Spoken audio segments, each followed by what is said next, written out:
Terima kasih Anda masih bersama kami, pemirsa. Melalui penyelidikan selama 3 bulan, BNNP Bali berhasil meringkus seorang wanita berinisial Sah asal Banyuwangi. Tersangka adalah penumpang penerbangan Garuda Indonesia Airlines rute Palembang-Denpasar di terminal kedatangan domestik Bandara Ngurah Rai. Petugas menyita barang bukti berupa 4 bungkus pil ekstasi yang tersimpan di dalam tas bawaan tersangka.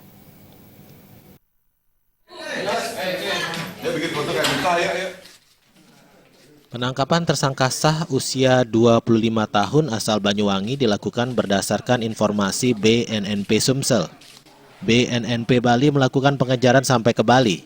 BNNP Bali tidak memiliki petugas penggeledah perempuan sehingga meminta bantuan kepada Polwan di KP3 Bandara Ngurah Rai, unit reskrim kawasan KP3 Udara Polda Bali untuk melakukan penggeledahan.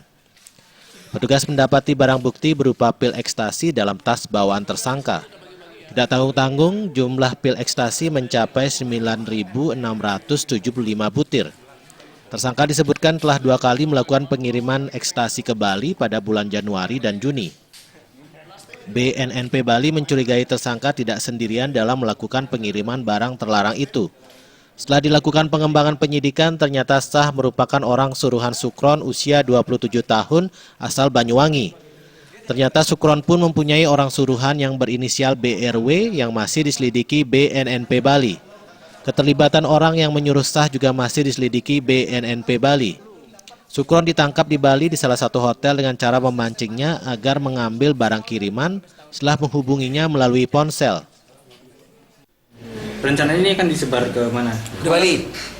Sebenarnya di mana Pak? Apakah tempat hiburan malam atau apa? Semua namanya juga siapa yang membeli tempat hiburan malam, siapapun pelanggan-pelanggan. Ada pelanggan khusus Pak? Itu dia yang saya katakan tadi, si Sukron. Rencananya si Sukron ini dengan Stefan ini transaksi di mana?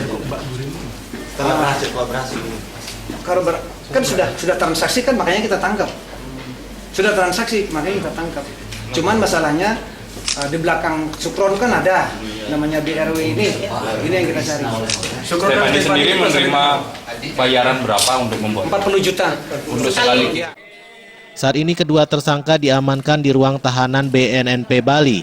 Kedua tersangka terjerat pasal 114 ayat 2 dan pasal 112 ayat 2 Undang-Undang Nomor 35 Tahun 2009 tentang narkotika dengan ancaman hukuman penjara paling singkat 6 tahun hingga 20 tahun, bahkan paling berat hukuman mati. Gung Krisna, Bali TV.